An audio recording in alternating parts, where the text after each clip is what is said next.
Boleh sambil makan-makan ya Bu ya, santai aja dari konser 5 sempurna. Sebenarnya konser pasar 5 sempurna itu udah nggak digunakan tuh. Jadi sekarang itu pakainya namanya pengaturan gizi seimbang. Nah di sini akan dijelaskan tentang pengaturan gizi seimbang itu seperti apa sih. Nah untuk materi-materi atau poin-poin yang akan dijelaskan yang pertama kita harus mengetahui dulu apa sih gizi seimbang, kemudian faktor apa saja sih yang mempengaruhi gizi seimbang, kemudian kegunaan atau manfaat dari makanan gizi seimbang. Selanjutnya ada 4 pilar PUGS atau gizi seimbang, kemudian ada manfaat kebutuhan gizi seimbang. Selanjutnya ada tentang pedoman gizi seimbang dan tumpeng gizi seimbang serta isi piring buku. Sebelum memulai materi lebih dalam terkait dengan diet gizi seimbang, kita harus tahu dulu pengertian gizi seimbang itu apa sih. Gizi seimbang itu adalah keseimbangan antara zat-zat penting yang terkandung di dalam makanan maupun minuman yang sehari-hari dikonsumsi oleh kita. Nah, zat-zat yang penting tersebut itu adalah mengandung zat-zat yang berbagai jenis dari berbagai asupan. Misal mengandungkan terdiri dari karbohidrat, kemudian protein, lemak, kemudian ada serat dan mineralnya juga. Dan dalam konsep gizi seimbang ini memperhatikan medis keanekaragaman atau variasi dari makanan serta aktivitas fisik, kebersihan dan berat badan yang ideal. Nah, selanjutnya ada faktor yang mempengaruhi penyusunan gizi seimbang. Ada faktor apa saja sih? Yang pertama faktor ekonomi. Faktor ekonomi yang jelas mempengaruhi gizi seimbang pada seseorang. Kenapa? Karena kemampuan seseorang dalam menentukan atau dalam memenuhi kebutuhan gizinya itu tergantung dengan ekonominya, pendapatannya, penghasilannya, begitu ya Bu ya. Jadi kalau misalkan yang penghasilannya banyak itu akan lebih berpeluang gitu untuk akan lebih mudah untuk memenuhi kebutuhan gizi seimbangnya seperti itu. Kemudian yang kedua ada faktor sosial budaya, kemudian ketiga ada kondisi kesehatan. Kondisi kesehatan jelas yang mempengaruhi gizi seimbang. Orang yang sehat dengan orang yang punya riwayat penyakit tertentu tentu akan berbeda gitu gizinya atau kondisi gizinya seperti itu. Kalau misalkan orang yang punya riwayat penyakit tertentu kan tentu dia akan ada seperti pantangan-pantangan tertentu yang dia dalam makanan sehingga dia akan sedikit sulit mungkin untuk memenuhi kebutuhan gizi seimbangnya karena ada pantangan makanan tertentu gitu terkait dengan riwayat penyakitnya. Kemudian ada faktor umur juga, berat badan, aktivitas, kebiasaan makanan yang disukai atau tidak disukai serta ketersediaan pangan setempat. Next. Nah, ini ada triguna makanan gizi seimbang. Jadi makanan yang bergizi seimbang ini setidak-tidaknya mengandung 3 fungsi utama. Yang pertama sebagai sumber tenaga. Sumber tenaga apa aja? Karbohidrat dan lemak. Nasi, ketela, singkong, kemudian yang lemak-lemakan itu bisa dari margarin, kemudian daging seperti itu. Selanjutnya ada sebagai sumber pengatur. Sumber pengatur itu dari apa aja? Vitamin dan mineral. Vitamin dan mineral didapat dari apa? Dari buah, dari sayur seperti itu ya Bu ya. Kemudian ada triguna makanan gizi seimbang. Yang ketiga ada sebagai sumber pembangun. Sumber pembangun itu dari apa sih Bu? Dari protein. Terdapat pada apa aja? Lauk-pauknya itu lauk-pauk hewani ataupun nabati seperti ikan, daging, tempe, tahu seperti itu. Nah, ini ada gambaran dari 3 triguna pedoman gizi seimbang itu. Nah, ini kan ada zat pembangun ya. Zat pembangun itu dari seperti lauk-pauk, protein, hewani, nabati. Kemudian ada zat pengatur itu mineral dan vitamin ini dapat dari apa? Dari sayur, dari tumbuhan. Kemudian ada sebagai zat tenaga. Zat tenaga dari apa? Dari sumber karbohidrat atau makanan pokok seperti nasi, jagung, roti, kentang dan lain-lain. Next. Nah, ini ada 4 pilar pedoman umum gizi seimbang. Yang pertama, harus mengonsumsi makanan yang beragam. Jadi, dalam satu kali makan itu harus ada makanan pokoknya. Iya, ada karbohidratnya, betul Bos. Ada proteinnya, ada protein hewani, protein nabati, kemudian harus ada lemak, kemudian ada sumber serat juga, vitamin dan mineral segala macam seperti itu. Kemudian pilar yang kedua, kita harus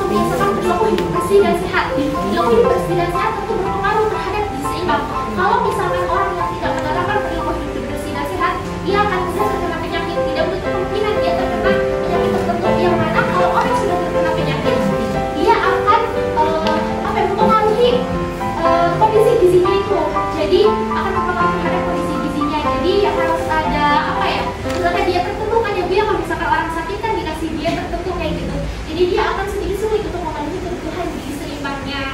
Nah, mulai di next selanjutnya, pilar yang ketiga harus melakukan aktivitas fisik.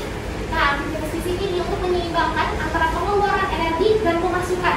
Jadi biar tidak apa ya, disebutnya kelebihan gitu, kayak energi yang diasuh bisa banyak tapi kita kurang melakukan aktivitas fisik, itu kan tidak seimbang ya Bu ya metabolisme di dalam tubuh. Nah, jadi kita harus menyeimbangkan aktivitas fisik kita demi menyeimbangkan metabolisme energi dalam tubuh kita. Selanjutnya yang keempat, kita harus bisa mempertahankan dan memantau berat badan.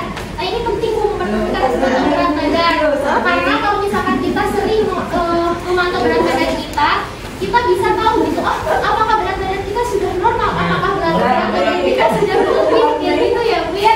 Nah, jadi ini juga penting. Nah, ini 4 pilar pedoman umum gizi seimbang. Jadi ini itu adalah pengembangan dari 4 sehat 5 sempurna Bu. Kalau 4 sehat 5 sempurna kan masih berhubungan dengan kasih makanan aja kan. Tapi kalau 4 pilar pedoman umum gizi seimbang itu selain memperhatikan makanan, kita juga memperhatikan aktivitas fisik kita, terus menjaga sanitasi, kebersihan, kemudian juga menjaga berat badan ideal seperti itu. Boleh di next. Nah, ini ada manfaat pemenuhan gizi seimbang. Manfaatnya nih untuk berbagai daur kehidupan. Yang pertama adalah masa kehamilan. Kalau orang yang sedang hamil bisa memenuhi kebutuhan gizinya, dia akan melahirkan anak yang gizinya banyak juga ya Bu ya. Tentu kalau misalkan bayi yang lahir dalam keadaan sehat, dia tidak mudah sakit dan dia juga bisa optimal gitu pertumbuhannya. Kemudian manfaat untuk usia bayi itu apa sih? Dengan gizi yang seimbang akan terbentuk anak yang sehat dan pertumbuhan fisik, psikomotorik, dan intelektual atau kecerdasan itu optimal seperti itu. Kemudian selanjutnya manfaat pada masa usia 1-3 tahun untuk balita. Nah, manfaatnya apa sih pemenuhan gizi seimbang untuk anak usia 1-3 tahun? Jadi manfaatnya adalah anak ini akan mulai dikenalkan dengan makanan oleh keluarga, dan kelainan dan keterlambatan pertumbuhan dan perkembangan otak ini pada usia sampai dengan 3 tahun tidak bisa diperbaiki. Otomatis kalau misalkan anak usia 1-3 itu kan disebutnya itu golden age ya Bu ya. Jadi pemenuhan gizi seimbang itu sangat penting di usia ini. Kalau misalkan gizinya itu tidak terpenuhi secara optimal, tidak secara seimbang, dia akan tidak menutup kemungkinan kalau sekarang itu sedang gencar-gencarnya stunting ya Bu ya. Nah, kalau misalkan tidak dipenuhi asupan gizinya dari usia 1-2 tahun, sebenarnya maksimalnya 2 tahun, di atas 2 tahun, kalau orang yang terkena stunting itu sudah sulit disembuhkan gitu, dan sulit diperbaiki lagi, dan itu nanti pertumbuhannya tidak akan optimal. Maka sangat bermanfaat sekali untuk memenuhi kebutuhan gizi seimbang usia 1-3 tahun. Kemudian untuk usia prasekolah dan sekolah. Nah, manfaatnya apa sih? Kebutuhan gizi ini sangat diperlukan untuk anak usia prasekolah dan sekolah.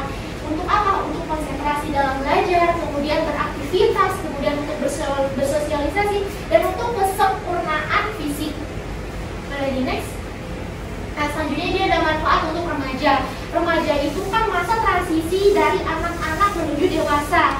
Otomatis dalam masa ini kita perlu memenuhi kebutuhan gizi yang seimbang. Untuk apa? Karena dalam masa ini kita akan mencapai kematangan fungsi seksual dan mencapainya bentuk dewasa. Kalau misalkan dalam usia remaja ini tidak bisa memenuhi kebutuhan gizi secara seimbang, tidak menutup kemungkinan juga akan ada permasalahan dalam hal ini, dalam kematangan fungsi seksualnya.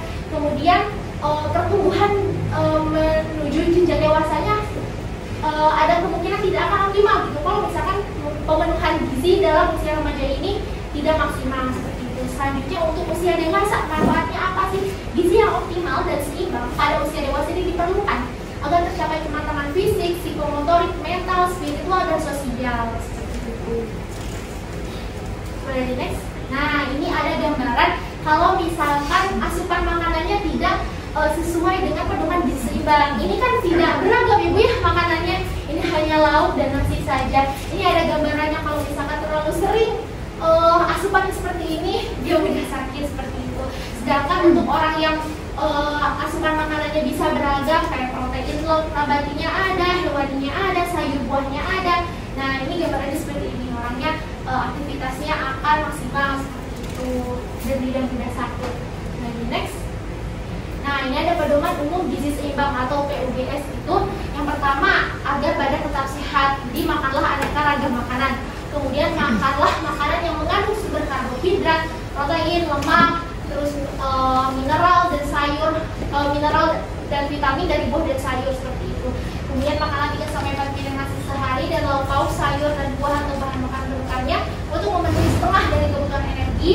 Kemudian harus membatasi konsumsi lemak, minyak secara berlebihan. Nah, untuk gula, garam dan lemak itu ada batasannya, Bu. Dalam satu hari itu gula itu maksimal 4 sendok makan.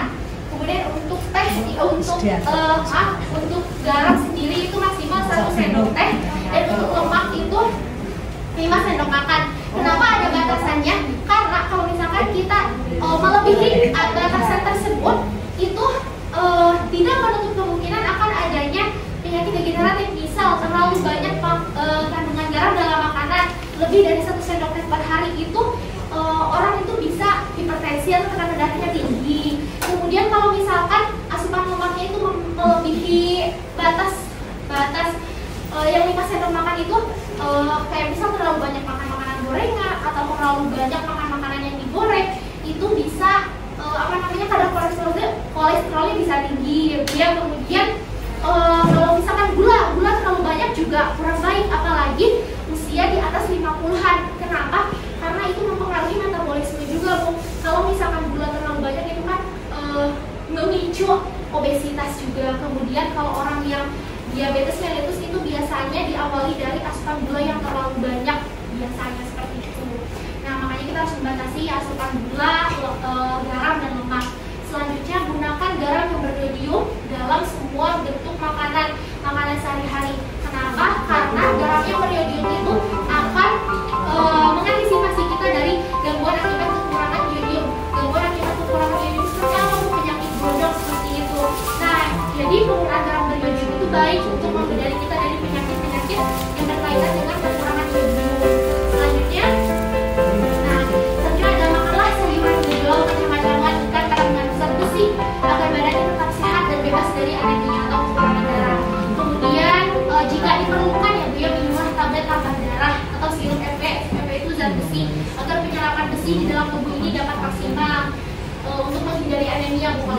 Kemudian berikan ASI saja pada bayi sampai berumur 6 bulan agar bayi sehat dan kebal penyakit. Nah mungkin untuk penjelasan ini nanti akan lebih detail akan dijelaskan oleh teman saya. Kemudian biasakan makan pagi agar badan tetap sehat dan bugar. Selanjutnya, nah minumlah air mineral yang sekurang-kurangnya itu 8 gelas per hari. Kemudian lakukanlah olahraga secara teratur, hindari minuman keras, teliti makanan yang dikemas seperti makanan kalengan, biar kita tahu gitu itu tuh makanan itu masih layak dikonsumsi atau enggak, masih di luar batas kadaluarsa atau tidak, seperti itu. Next. Nah ini ada tumpeng gizi seimbang. Tumpeng gizi seimbang ini merepresentasikan dari pedoman gizi seimbang itu sendiri. Nah ini kan ada ini pembatasan gula, garam dan minyak ya. Kalau gula 1 hari maksimal 4 sendok makan itu di list ada, mungkin nanti ibu bisa baca-baca lagi. Kemudian ini untuk lauk hewani dan nabati seperti susu, tempe, ikan, ini dianjurkan 2-4 porsi per hari. Kemudian ini untuk sayur dan buah-buahan, untuk sayuran dianjurkan 3-4 porsi per hari, dan untuk buah-buahan 2-3 porsi per hari. Kemudian ini untuk tenaga untuk makanan pokok sama karbohidrat untuk 3-4 porsi per hari. Dan ini untuk kebiasaan untuk melakukan pola hidup sehat. Yang pertama harus membiasakan mencuci tangan, kemudian melakukan aktivitas fisik seperti berjalan, senam, bermain sepak bola, atau menyapu juga ini masuk ke dalam aktivitas fisik yang ringan. Kemudian harus memantau berat badan ideal dan meminum air putih sekurang-kurangnya 8 gelas per hari.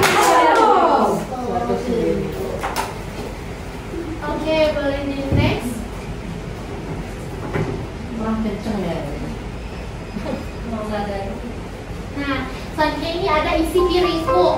Jadi ini ada gambaran untuk piring yang benar dalam setiap satu kali makan, Bu.